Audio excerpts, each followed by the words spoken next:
সুপ্রিয় শ্রোতা, গল্প পাঠের আসর চ্যানেলে শুনতে যাচ্ছেন হুমায়ুন আহমেদ রচিত বহুব্রীহি উপন্যাসটির চতুর্থ পর্ব।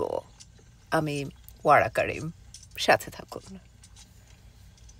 নিরিবিলি বাড়ির সবচেয়ে সরব মহিলা রহিমার মার মুখে আজ সারাদিন কোনো কথা নেই। মিনু ব্যাপারটা লক্ষ্য করলেন, জিজ্ঞেস করলেন, কি হয়েছে রহিমার মা? রহিমার মা থমথমে গলায় বলল, কিছু হয় নাই, গরিবের আবার হওয়া হই, গরিবের কিছুই হয় না। মিনু আর তাকে ঘাঁটালেন না, চুপচাপ আছে, ভালো আছে। কথা বলা শুরু করলে মুশকিল। সন্ধ্যায় চা বানাতে বানাতে রহিমার মা নিজের মনেই বলল, গরিবের দুঃখ কেউ বুঝে না, মানুষে তো বুঝেই না, আল্লাহও বুঝে না। খুবই ফিলসফিক কথা। এ জাতীয় কথাবার্তা বলা শুরু করলে বুঝতে হবে ভয়াবহ কিছু ঘটে গেছে। যা ঘটেছে তাকে ভয়াবহ বলা ঠিক হবে না। ঘটনা ঘটেছে গত রাতে। কাদের এবং রহিমার মা এক ঘরে ঘুমোয়। কাজকর্ম শেষ করে রাত 11টার দিকে রহিমার মা ঘুমোতে এসে দেখে কাদের জেগে বসে আছে। কাদেরের চোখে নতুন চশমা। কাদেরকে কেমন ভদ্রলোক ভদ্রলোক লাগছে। কাদের বলল, কেমন দেখে খালাজি? রহিমার মা তৎক্ষণাৎ জবাব দিতে পারল না। বিস্ময় সামলাতে সময় লাগল। চশমা কই পাইছস? হ্যাঁ, কিনলাম, 110 টাকা দাম। টাকার দিকে চাইলে তো হয় না খালাজি। টাকা পয়সা হইল বটপাতা, আইজ আছে কাইল নাই। জীবন তো বটপাতা না, জীবনের স্বাদ আহ্লাদ আছে। কি কন খালাজি? রহিমার মা জবাব দিল না। কাদের চোখ থেকে চশমা খুলে গম্ভীর ভঙ্গিতে কাঁচ পরিষ্কার করতে করতে বলল, জিনিসটার প্রয়োজনও আছে খালাজি। চেহারা সুন্দরের কথা বাদ দিলেও জিনিসটার বড়ই দরকার। চোখে ধুলাবালি পড়ে না, রোদ কম লাগে, চোখের আরাম হয়। দাম কত কইলি? 110 খালাজি। পাওয়ার দিলে আরো বেশি পড়ত, বিনা পাওয়ারে নিলাম। বুড়াকালে পাওয়ার কিনব। রহিমার মা দীর্ঘ নিঃশ্বাস আটকে রাখতে পারল না। এই কাদের ছোকরা বড়ই শৌখিন। বেতনের টাকা পেলেই এটা ওটা কিনে ফেলে। গত মাসে কিনেছে কলম। কলম কিনে এনে গম্ভীর গলায় বলেছে, কলম কিনলাম একটা খালাজি, চাইনিজ। রহিমার মা অবাক হয়ে বলেছে, কলম দিয়ে তুই করবি কি? লেখাপড়া জানস? কাদের দীর্ঘ নিঃশ্বাস ফেলে বলেছে, লেখাপড়া কপালে নাই, করমু কি কন? লেখাপড়া না জানলেও কলম একটা থাকা দরকার। পকেটে কলম থাকলে বাইরের একটা লোক ফট কইরা তুমি বললা ডাক দিব না, বলবো ভাই সাব। রহিমার মারও খুব শখ ছিল একটা কলম কেনার। তবে কাদের যেমন কলম পকেটে নিয়ে ঘুরতে পারে, সে তা পারবে না জেনে কেনেনি। এখন আবার চশমা কিনে ফেলেছে। ঈর্ষায় রহিমার মার চোখ জ্বালা করতে লাগলো। কাদের বলল, দেখাই কেমন খালাজি? রহিমার মা বিরক্ত মুখে বলল, যেমন চেহারা তেমন দেখায়, ব্যান ব্যান করিস না। আয়নায় অনেকক্ষণ কাদের নিজেকে দেখল। তারপর বারান্দায় একটু হেঁটে আসলো। চশমা পরার পর তার হাঁটার ভঙ্গিও বদলে গেছে। সেই রাতে মনের কষ্টে রহিমার মার ঘুম হল না। তার মেজাজ খারাপের এই হচ্ছে পূর্ব ইতিহাস। মিনু পূর্ব ইতিহাস জানেন না। কাজী রহিমার মা যখন এসে তাকে বলল, আমার চোখে যেন কি হয়েছে আম্মা, তখন তিনি সঙ্গত কারণেই চিন্তিত হয়ে বললেন, কি হয়েছে? চোখ খালি কড়কড় করে। তাই নাকি? আবার সিলিক দিয়া বেদনা হয়। ডাক্তার দেখাও। ডাক্তার লাগতো না আম্মা, চশমা দিলে ঠিক হইব। চশমার বেশি দাম না, 110। কাদের কিনছে? কাদের চশমা কিনেছে? জি আম্মা, জীবনের একটা স্বাদ আহ্লাদ আছে না। মিনু বিরক্ত হয়ে বললেন, কাদের যা করে তোমাকে তাই করতে হবে? তুই বড় যন্ত্রণা করো রহিমার মা। কয়দিন আর বাঁচমু আম্মা কন? আচ্ছা ঠিক আছে, যাও, চশমা দেয়া হবে। রহিমার মার চোখে আনন্দে পানি এসে গেল। চশমা এলো তার পরের দিন। রহিমার মা মুগ্ধ, আয়নায় সে নিজেকে চিনতে পারে না। কাদের বলল, ময়লা শাড়িটা বদলায়া একটা ভালো দেখা শাড়ি পরেন খালাজি, চশমার একটা ইজ্জত আছে। রহিমার মা তৎক্ষণাৎ শাড়ি বদলে গত ঈদে পাওয়া সাদা শাড়ি পরে ফেলল। নতুন শাড়ি এবং চশমার কারণে ছোটখাটো একটা দুর্ঘটনা ঘটে গেল। মনসুর বিকেলে এসেছে। তাকে খবর দেয়া হয়নি, নিজ থেকেই এসেছে। এ বাড়িতে আসবার জন্যে অনেক ভেবেচিন্তে একটা অজুহাতও তৈরি করেছে। অজুহাত খুব যে প্রথম শ্রেণীর তা নয়, তবে মনসুরের কাছে মনে হচ্ছে প্রথম শ্রেণীর। সে ঠিক করে রেখেছে মিলিকে বলবে, আজ আমার জন্মদিন, কাজেই এ বাড়ির মুরব্বীদের দোয়া নিতে এসেছি। জন্মদিনের কথায় সবাই খানিকটা দুর্বল হয়, মিলিও নিশ্চয়ই হবে। যতক্ষণ কথা বলার প্রয়োজন তার চেয়েও কিছু বেশি কথা বলবে, চা নাস্তা দেবে। একটা মানুষ তো আর একা একা বসে চা খাবে না, মিলিও বসবে তার সামনে। কি ধরনের কথা সে মিলির সঙ্গে বলবে তাও মোটামুটি ঠিক করা। কয়েকটা হাসির গল্প বলে মিলিকে হাসিয়ে দিতে হবে। মেয়েরা রসিক পুরুষ খুব পছন্দ করে। হাসির গল্প সে নিজেও পছন্দ করে, কিন্তু তেমন বলতে পারে না। মনসুর দরজার বেল টিপল। দরজা খুলে দিল রহিমার মা। তার চোখে চশমা, পরনে ইস্ত্রি করা ধবধবে সাদা শাড়ি। মিলি সোফায় বসে কি একটা ম্যাগাজিন পড়ছে। মনসুর রহিমার মার দিকে তাকিয়ে হাসি মুখে বলল, আজ আমার জন্মদিন। রহিমার মা এবং মিলি দুজনেই বিস্মিত হয়ে ডাক্তারের দিকে তাকালো। মনসুর মুখের হাসি আরও বিস্তৃত করে বলল, ভাবলাম জন্মদিনে মুরব্বীদের কাছ থেকে দোয়া নিয়ে যাই, আপনি আমার জন্যে দোয়া করবেন। এই বলেই মনসুর নিচু হয়ে রহিমার মার পা ছুঁয়ে সালাম করে ফেলল। মিলি তার হতভম্ব ভাব সামলে তীক্ষ্ণ গলায় বলল, রহিমার মা যাও তো, ডাক্তার সাহেবের জন্যে চা নিয়ে এসো। রহিমার মা চলে যেতেই মনসুর ক্ষীণ স্বরে বলল, মনে হচ্ছে একটা ভুল হয়ে গেছে। হ্যাঁ, কিছুটা হয়েছে। আপনি মুরব্বীদের দোয়া নিতে এসেছেন। রহিমার মা বয়সে আপনার চেয়ে অনেক অনেক বড় এবং সেই হিসেবে মুরব্বী, কাজেই এত আপসেট হচ্ছেন কেন? বসুন, যা হবার হয়ে গেছে। জি না, বসবো না। কাইন্ডলি এক গ্লাস ঠান্ডা পানি যদি খাওয়ান।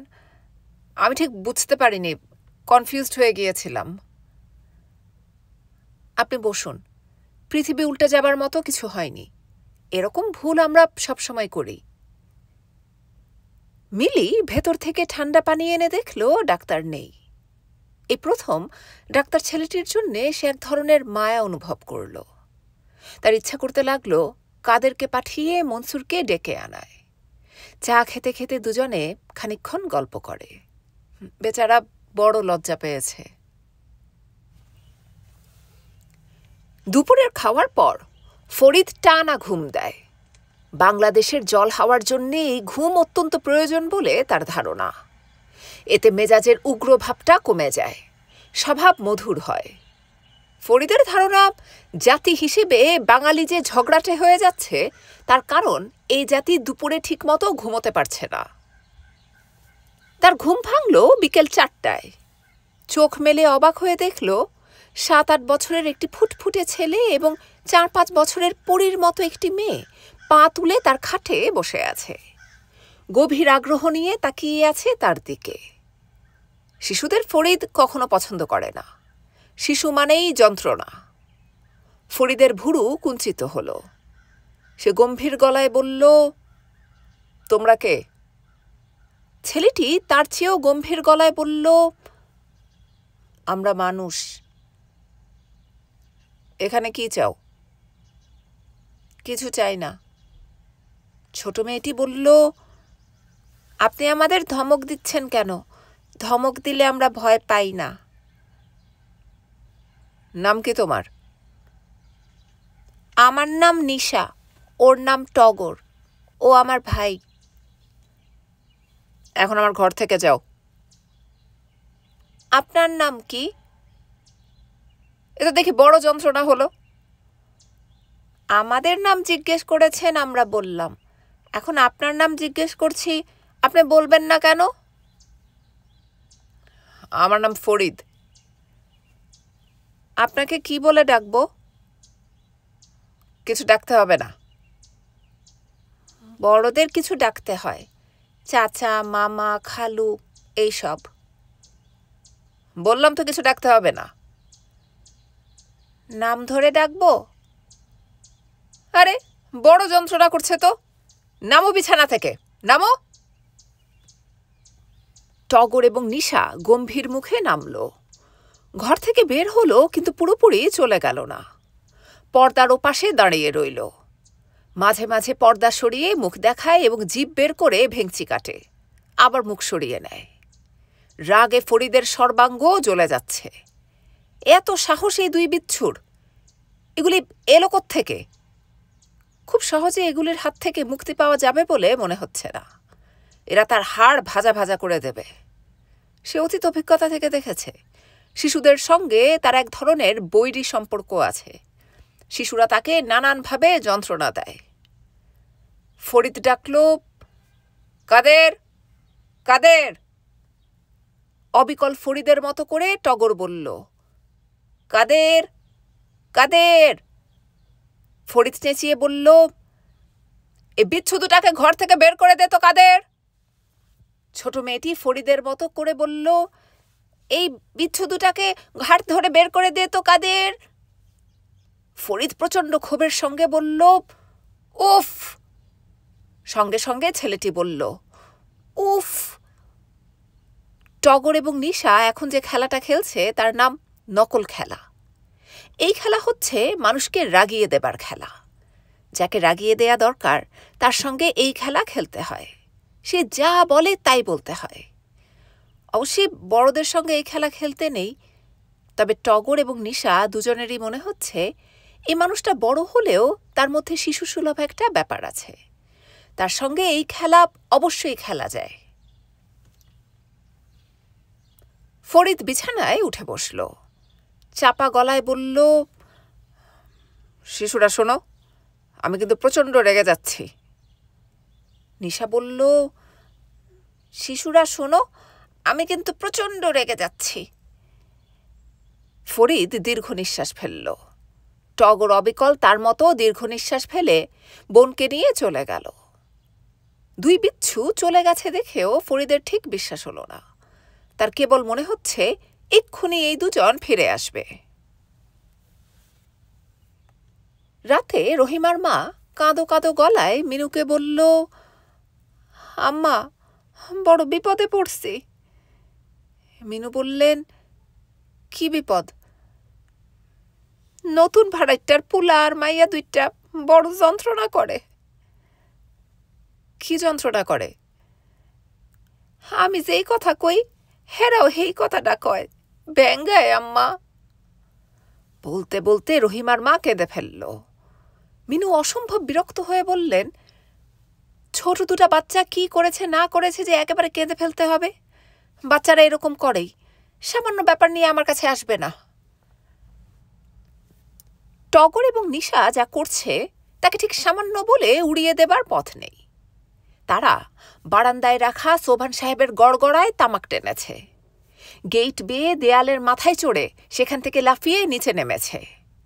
মিনুর পানের বাটা থেকে জর্দা দিয়ে পান খেয়ে বমি করে ঘর ভাসিয়েছে। খাবার ঘরের সবগুলি চেয়ার একত্র করে রেলগাড়ি খেলা খেলেছে। মিনু ধমক দিতে গিয়েও দিতে পারেননি, বরং মায়ায় তার মন ভরে গেছে। এই বয়সে বাচ্চাদের কোলে নিয়ে বেড়ানো বেশ শক্ত। তবু তিনি দীর্ঘ সময় নিশাকে কোলে নিয়ে ঘুরে বেড়ালেন। নিশা দু হাতে তার গলা জড়িয়ে ধরে রইল। টগর বলল, তুমি আমাকে কখন কোলে নেবে? আমার ওজন বেশি না, নিশার চেয়ে মাত্র 5 পাউন্ড বেশি। এরকম বাচ্চাদের উপর কেউ কি রাগ করতে পারে? সোবহান সাহেব তার মাছের সমস্যা নিয়ে বড় ধরনের ধাক্কা খেয়েছেন। মাছ সম্পর্কে জানার জন্যে তিনি ময়মনসিংহের এগ্রিকালচারাল ইউনিভার্সিটির ফিশারি ডিপার্টমেন্টে টেলিফোন করেছিলেন।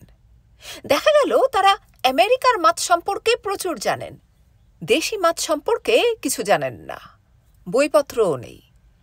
সোবহান সাহেব বললেন, বিদেশি মাছ সম্পর্কে জেনে কি হবে? অধ্যাপক ভদ্রলোক রাগী গলায় বললেন, দেশি বিদেশি প্রশ্ন তুলছেন কেন? আমরা মাছ সম্পর্কে জানি, একটা স্পিসিস সম্পর্কে জানি। দেশি মাছ সম্পর্কে একেবারে কিছুই জানি না তাও তো না, বইপত্র লেখা হচ্ছে, গবেষণা হচ্ছে। কি গবেষণা হচ্ছে? কি গবেষণা হচ্ছে তা আপনাকে বলতে হবে নাকি? কেন হবে না? আমি একজন নাগরিক, আমাদের টাকায় দেশের বিশ্ববিদ্যালয়গুলি চলছে, কাজেই আমাদের জানার অধিকার আছে। অধ্যাপক ভদ্রলোক রাগে আগুন হয়ে বললেন, অধিকার ফলাবেন না। কেন অধিকার ফলাবো না? আপনি এত রেগে যাচ্ছেন কেন? এরকম রেগে গেলে ছাত্র পড়াবেন কিভাবে? আমার ছাত্র পড়ানো নিয়ে আপনাকে মাথা ঘামাতে হবে না। কেন হবে না? অধ্যাপক ভদ্রলোক খট করে টেলিফোন নামিয়ে রাখলেন। সোবহান সাহেব ঢাকা বিশ্ববিদ্যালয়ের প্রাণিবিদ্যা বিভাগেও চেষ্টা করলেন, সেখানেও এই অবস্থা। অধ্যাপকরা অত্যন্ত সন্দেহজনক ভঙ্গিতে জানতে চান, আপনি কে, মাছ সম্পর্কে কেন জানতে চান? সোবহান সাহেব মৎস্য বিভাগের অফিসে গেলেন। সেখানকার অবস্থা ভয়াবহ। বড় দরের সব অফিসাররাই হয় মিটিংয়ে নয়তো সেমিনারে, কয়েকজন দেশের বাইরে। এর চেয়ে ছোট পদের অফিসাররা হয় ট্যুরে কিংবা ব্যস্ত। একজনকে পাওয়া গেল যিনি তেমন ব্যস্ত না, চা খেতে খেতে চিত্রালি পড়ছেন। সোবহান সাহেব হুট করে ঢুকে পড়লেন। ভদ্রলোক বিরক্ত মুখে বললেন, কি চান? মাছ সম্পর্কে আপনার সঙ্গে একটু কথা বলতে চাই। কেন? কারণ আপনারা মৎস্য বিভাগের লোক। বলুন কি ব্যাপার? আপনি পত্রিকাটা আগে পড়ে শেষ করুন, তারপর কথা বলবো। ভদ্রলোক পত্রিকা নামিয়ে কঠিন চোখে তাকালেন, ফ্যাঁস ফ্যাঁসে গলায় বললেন, বলুন কি বলতে চান? সোবহান সাহেব বললেন, দেশে এই যে মাছের তীব্র অভাব, তাই নিয়ে কদিন ধরে চিন্তা ভাবনা করছিলাম। আপনাকে চিন্তা ভাবনা করতে কে বলেছে? সোবহান সাহেব হতভম্ব হয়ে গেলেন, থমথমে গলায় বললেন, দেশের একজন নাগরিক হিসেবে আমি কি দেশের সমস্যা নিয়ে চিন্তা ভাবনা করতে পারবো না? অবশ্যই পারবেন। চিন্তা করে কি পেলেন সেটা যদি অল্প কথায় বলতে পারেন তো বলুন। গল্প করলে তো আমাদের চলে না, অফিসের কাজকর্ম আছে। আমি যা বলতে চাচ্ছি তা হচ্ছে, আমরা যদি 1 বৎসর মাছ না খাই, যদি মাছরা একটা বৎসর নির্বিঘ্নে বংশ বিস্তার করতে পারে, তাহলেই সমস্যার সমাধান হয়ে যাবে। ভালো কথা, তো এটা আমাকে বলছেন কেন? আপনাকে বলছি কারণ আপনারা যদি জনগণকে বোঝাতে পারেন, মাছ না খাওয়ার একটা ক্যাম্পেইন যদি করেন, তাহলে আপনি একটা কথা বলবেন আর অমনি আমরা ঢাক ঢোল নিয়ে সেই কথা প্রচারে লেগে যাব, এটা মনে করলেন কেন? আমার কথায় যদি যুক্তি থাকে তাহলে আপনারা কেনই বা প্রচার করবেন না? আপনার কথায় কোনোই যুক্তি নেই। যুক্তি নেই? জি না। প্রথমত, দেশে মাছের কোনো অভাব নেই। সরকার মৎস্য সম্পদ উন্নয়নে যেসব প্রকল্প হাতে নিয়েছে, সেই সব প্রকল্প খুব ভালো কাজ করছে। ফিশ প্রোটিনে আমরা এখন স্বয়ংসম্পূর্ণ। স্বয়ংসম্পূর্ণ? অবশ্যই। বিদেশেও আমরা মাছ রপ্তানি করছি। চিংড়ি মাছ এক্সপোর্ট করে কি পরিমাণ ফরেন এক্সচেঞ্জ আমাদের দেশে আসে আপনি জানেন? জি না। আপনার জানার দরকারও নেই। আজে বাজে জিনিস নিয়ে মাথা গরম করবেন না এবং আমাদের সময় নষ্ট করবেন না। সোবহান সাহেবের মুখ লজ্জায় অপমানে কালো হয়ে গেল। তিনি উঠে দাঁড়ালেন। সামনে বসা ভদ্রলোক সিনেমা পত্রিকাটি মুখের উপর তুলে ধরতে ধরতে নিজের মনে বললেন, পাগল ছাগলে দেশ ভর্তি হয়ে গেছে। সোবহান সাহেব হতভম্ব হয়ে বললেন, আপনি আমাকে পাগল বললেন? আরে না ভাই, আপনাকে বলি নাই। দেশে আপনি ছাড়াও তো আরো পাগল আছে। আচ্ছা এখন যান, আসসালামু আলাইকুম। সোবহান সাহেব ঘরে ফিরলেন প্রবল জ্বর নিয়ে। বাড়ির গেটের সামনে মিলি দাঁড়িয়েছিল। সে বাবাকে দেখে চমকে উঠে বলল, তোমার এই অবস্থা কেন বাবা, কি হয়েছে? সোবহান সাহেব জড়ানো গলায় বললেন, আমাকে পাগল বলেছে, মুখের উপর পাগল বলেছে। মিলি বিস্মিত হয়ে বলল, কে তোমাকে পাগল বলেছে বাবা? কে বলেছে সেটা তো ইম্পর্ট্যান্ট না, পাগল বলেছে এটাই ইম্পর্ট্যান্ট। মোটেই না বাবা, পাগল কোনো গালাগালি নয়। পাগল হচ্ছে আদরের ডাক। পৃথিবীর সমস্ত প্রতিভাবান লোকদের আদর করে পাগল ডাকা হয়। মেয়ের কথায় সোবহান সাহেব খুব যে একটা সান্ত্বনা পেলেন তা নয়। রাতে ভাত খেলেন না। সন্ধ্যার পরপরই ঘর অন্ধকার করে শুয়ে রইলেন। মানুষের কুৎসিত রূপ তাকে বড় পীড়া দেয়। ফরিদ রাতের খাওয়া শেষে দুলাভাইকে দেখতে এলো। বিছানার পাশে বসতে বসতে বলল, কে নাকি আপনাকে পাগল বলেছে দুলাভাই, আর তাতেই আপনি চুপসে গেছেন। তোমাকে পাগল বললে তুমি কি খুব খুশি হতে? আমাকে পাগল বললে দুলাভাই আমি ঠান্ডা মাথায় ব্যাপারটা নিয়ে চিন্তা করতাম। যদি দেখতাম আমাকে পাগল বলার পেছনে যুক্তি আছে, তাহলে সহজভাবে ট্রুথকে অ্যাকসেপ্ট করতাম। এখন আপনি বলুন, কেন সে আপনাকে পাগল বলল? আপনি কি করেছিলেন বা কি বলছিলেন?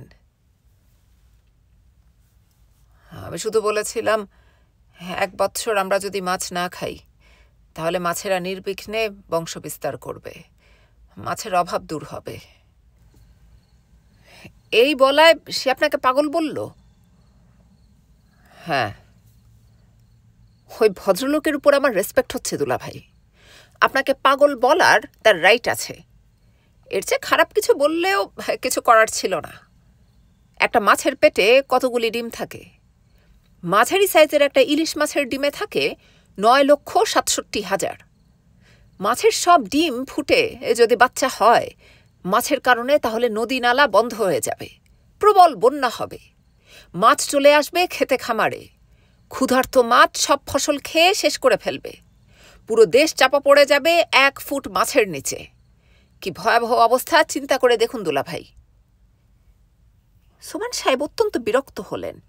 মনে মনে বললেন, গাধার গাধা। ঘর অন্ধকার বলে ফরিদ সোবহান সাহেবের তীব্র বিরক্তি টের পেল না। সে মহা উৎসাহে বলে চলল, দুলাভাই আপনি মনে হয় আমার কথা ঠিক বুঝতে পারছেন না, কিংবা বুঝতে পারলেও বিশ্বাস করছেন না। আমি প্রমাণ করে দিচ্ছি। ধরুন আমাদের দেশে মাছের মোট সংখ্যা 100 কোটি। খুব কম করে ধরলাম, মোট সংখ্যা তার চেয়ে অনেক বেশি। 100 কোটি মানে 10 টু দি পাওয়ার 8। 10 বেস লগারিদমে এটা হলো 8। এই মাছের অর্ধেক যদি স্ত্রী মাছ হয়, তাহলে 10 বেস লগে কি দাঁড়ায়?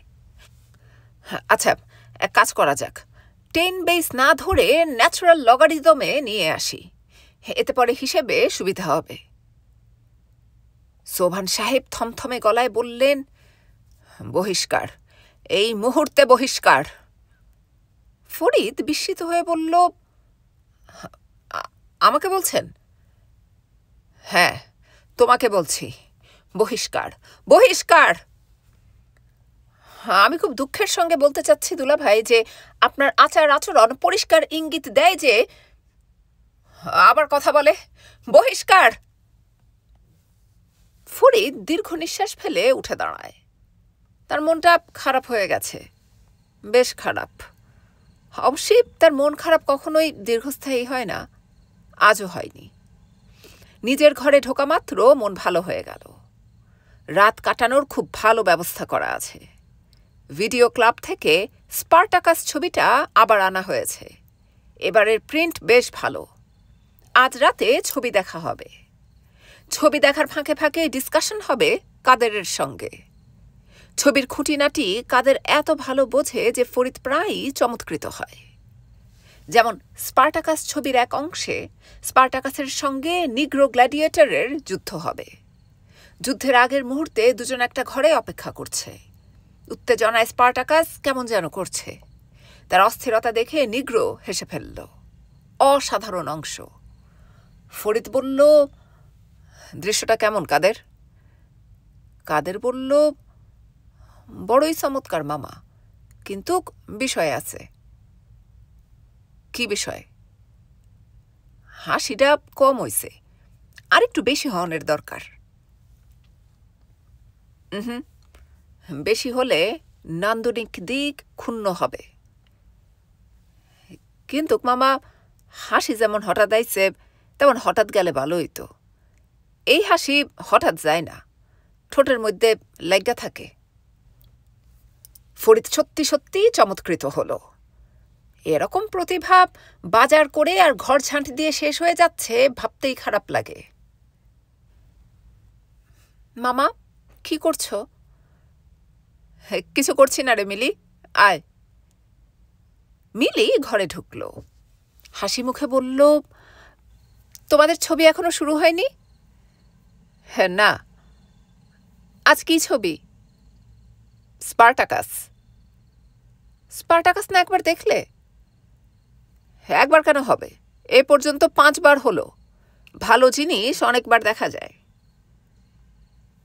আচ্ছা মামা, এই যে তুমি কিছুই করো না, খাও দাও ঘুমাও আর ছবি দেখো, তোমার খারাপ লাগে না? না তো, খারাপ লাগবে কেন? তুই যদি পৃথিবীর ইতিহাস নিয়ে ঘাটাঘাটি করিস তাহলে জানতে পারবি পৃথিবীর জনগোষ্ঠীর একটা বড় অংশ এইভাবে জীবন কাটিয়ে দেয়। জনগোষ্ঠীর ইকুইলিব্রিয়াম বজায় রাখার জন্যেই এটা দরকার। জনতার এই অকর্মক অংশের কাজ হচ্ছে কর্মক অংশগুলির টেনশন অ্যাবজর্ব করা, অর্থাৎ শক অ্যাবজর্বারের মতো কাজ করা। সব ব্যাপারেই তোমার একটা থিওরি আছে, তাই না মামা?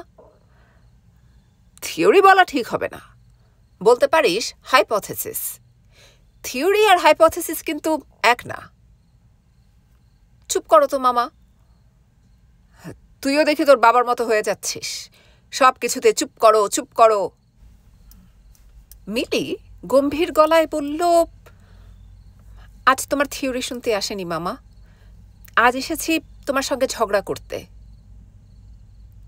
আমি কি করলাম? তুমি খুব অন্যায় করেছো মামা। অন্যায় করেছি? হ্যাঁ করেছ। বাবার স্বভাব চরিত্র তুমি খুব ভালো করেই জানো। তুমি জানো বেচারা কত অল্পতে আপসেট হয়। সব জেনে শুনে তুমি তাকে আপসেট করো। মাছের সমস্যাটা নিয়ে বাবা এতদিন ধরে ভাবছে। হতে পারে তার ভাবনাটা ঠিক না, কিন্তু কেউ যেখানে ভাবছে না সেখানে বাবা তো ভাবছে। তা ভাবছে, তাকে আমরা সাহায্য না করতে পারি, ডিসকারেজ করব কেন? এসব উদ্ভট আইডিয়াকে তুই সাপোর্ট করতে বলছিস? হ্যাঁ বলছি, এতে বাবা শান্তি পাবে, সে বুঝবে যে সে একা না। যেমন চমৎকার করে কথা বলা কোত্থেকে শিখলি? সিনেমা দেখে দেখে শিখিনি, এইটুকু বলতে পারি। তোর কথা বলার ধরন দেখেই আমি অবাক হচ্ছি। ছোটবেলায় তো হাবলার মতো ছিলি। কি যে তোমার কথা মামা, আমি আবার কবে হাবলার মতো ছিলাম? মিলি উঠে দাঁড়ালো। ফরিদ বলল, আচ্ছা যা, তোর কথা রাখলাম, স্ট্রং সাপোর্ট দেব। মিলি বলল, সব কিছুতেই তুমি বাড়াবাড়ি করো মামা, স্ট্রং সাপোর্ট দেওয়ার দরকার নেই। তুই দেখ না কি করে। মিলি চিন্তায় পড়ে গেল। মামার কাজকর্মের কোনো ঠিক ঠিকানা নেই, কি করে বসবে কে জানে। মামাকে কিছু না বলাই বোধহয় ভালো ছিল। মিলি নিজের ঘরে চলে গেল। মনটা কেন জানি খারাপ লাগছে। মন খারাপ লাগার যদিও কোনো কারণ নেই, ইদানিং এই ব্যাপারটা ঘন ঘন ঘটছে। অকারণে মন খারাপ হচ্ছে। আফা ঘুমাইছেন? মিলি ঘাড় ঘুরিয়ে দেখল রহিমার মা দাঁড়িয়ে আছে। কি ব্যাপার রহিমার মা? একটা সমস্যা হয়েছে আফা। কি সমস্যা? চশমাতে ওনের পর থেকে সব জিনিস দুইটা কইরা দেখি। বলো কি? হ আফা, এই যে আপনি চেয়ারে বইয়া আছেন, মনে হইতাছে দুইখান আফা, একজন ডাইনের আফা, একজন বায়ের আফা। মিলি অবাক হয়ে তাকিয়ে রইল। রহিমার মা বলল, টেবিলের উপরে যখন একখান গ্যালাস থাকে তখন আমি দেখি দুইখান গ্যালাস। এই দুই গ্যালাসের মাঝামাঝি হাত দিলে আসল গ্যালাস পাউন যায়। কি সর্বনাশের কথা! চশমা পরা বাদ দাও না কেন? অত দাম দিয়ে একখান জিনিস কিনছি, বাদ দিমু কেন? সমস্যা একটু হইতাছে, তা কি আর করা কনাফা? সমস্যা ছাড়া এই দুনিয়ায় কোনো জিনিস আছে? সব ভালো জিনিসের মধ্যে আল্লাহ তালা মন্দ জিনিস ঢুকাইয়া দিছে। এইটা হইল আল্লাহ তালার কুদরত। যাই আফা। রহিমার মা চলে যাচ্ছে, পা ফেলছে খুব সাবধানে, কারণ সে শুধু যে প্রতিটি জিনিস দুটা করে দেখছে তাই না, ঘরের মেঝেও উঁচু নিচু দেখছে। তার কাছে মনে হচ্ছে চারদিকে অসংখ্য গর্ত। এইসব গর্ত বাঁচিয়ে তাকে সাবধানে পা ফেলতে হচ্ছে। চশমা পরা খুব সহজ ব্যাপার নয়। মিলির পড়ায় মন বসছে না। সে বাতি নিভিয়ে বারান্দায় এসে দাঁড়ালো। উপর থেকে টগর এবং নিশার খিলখিল হাসি শোনা যাচ্ছে। এত রাতেও বাচ্চা দুটি জেগে আছে। এদের কোনো ঠিক ঠিকানা নেই। কোনোদিন সন্ধ্যা না মিলাতেই ঘুমিয়ে পড়ে, আবার কোনোদিন গভীর রাত পর্যন্ত জেগে থাকে। আনিস সাহেব বাচ্চা দুটিকে ঠিকমতো মানুষ করতে পারছেন না। সারাদিন কোথায় কোথায় নিয়ে ঘুরেন। আগের স্কুল অনেক দূরে, কাজেই তারা এখন স্কুলেও যাচ্ছে না। ভদ্রলোকের উচিত আশেপাশের কোনো স্কুলে ভর্তি করিয়ে দেয়া, তিনি তাও করছেন না। বাচ্চাদের হাসির সঙ্গে সঙ্গে এবার তাদের বাবার হাসিও শোনা গেল। কি নিয়ে তাদের হাসাহাসি হচ্ছে জানতে ইচ্ছা করছে। নিশ্চয়ই কোনো তুচ্ছ ব্যাপার। এমন নির্মল হাসি সাধারণত তুচ্ছ কোনো বিষয় নিয়েই হয়। মিলের ধারণা সত্যি, অতি তুচ্ছ বিষয় নিয়েই হাসাহাসি হচ্ছে। আনিস তার ছেলেবেলার গল্প করছে, তাই শুনে এক একজন হেসে গড়িয়ে পড়ছে। আনিসের ছেলেবেলা সিরিজের প্রতিটি গল্পই এদের শোনা, তবু কোনো এক বিচিত্র কারণে গল্পগুলি এদের কাছে কখনো পুরনো হচ্ছে না। নিশা বলল, তুমি খুবই দুষ্ট ছিলে, তাই না বাবা? না, দুষ্ট ছিলাম না। আমার বয়সী ছেলেদের মধ্যে আমি ছিলাম সবচেয়ে শান্ত, তবু কেন জানি আমাকে সবাই দুষ্ট ভাবত। বাবা, আমরা কি দুষ্ট না শান্ত? তোমরা খুবই দুষ্ট, কিন্তু তোমাদের সবাই ভাবে শান্ত। অনেক রাত হয়ে পড়েছে, এসো শুয়ে পড়ি। টগর বলল, বাবা, আজ ঘুমোতে ইচ্ছা করছে না। কি করতে ইচ্ছা করছে? গল্প শুনতে ইচ্ছা করছে। তোমাদের বিয়ের গল্পটা করো না বাবা। এই গল্প তো অনেকবার শুনেছ, আবার কেন? আরেকবার শুনতে ইচ্ছা করছে। এই গল্প শেষ হবার সঙ্গে সঙ্গে ঘুমোতে যাবে তো? হ্যাঁ, যাব। তোমার মা ছিল খুব চমৎকার একটি মেয়ে। নিশা বাবার কথা শেষ হবার আগেই বলল, আর ছিল খুব সুন্দর। হ্যাঁ, খুব সুন্দরও ছিল।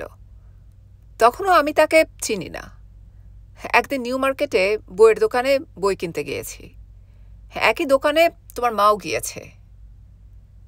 টগর বলল, মার পরনে আসমানি রঙের একটা শাড়ি। হ্যাঁ, তার পরনে আসমানি রঙের শাড়ি ছিল। নিশা বলল, সে বই কিনতে গিয়েছে, কিন্তু বাসা থেকে টাকা নিয়ে যায়নি। আনিস হেসে ফেলল। নিশা বলল, হাসছো কেন বাবা?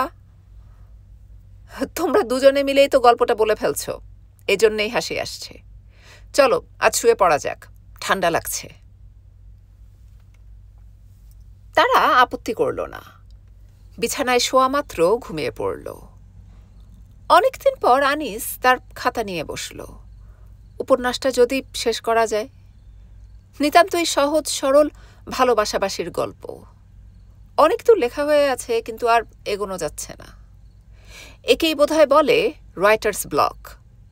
লেখক চরিত্র নিয়ে ভাবতে পারেন, মনে মনে কাহিনী অনেক দূর নিয়ে যেতে পারেন, কিন্তু লিখতে গেলেই কলম আটকে যায়, যেন অদৃশ্য কেউ এসে হাত চেপে ধরে, কানে কানে বলে, না, তুমি লিখতে পারবে না।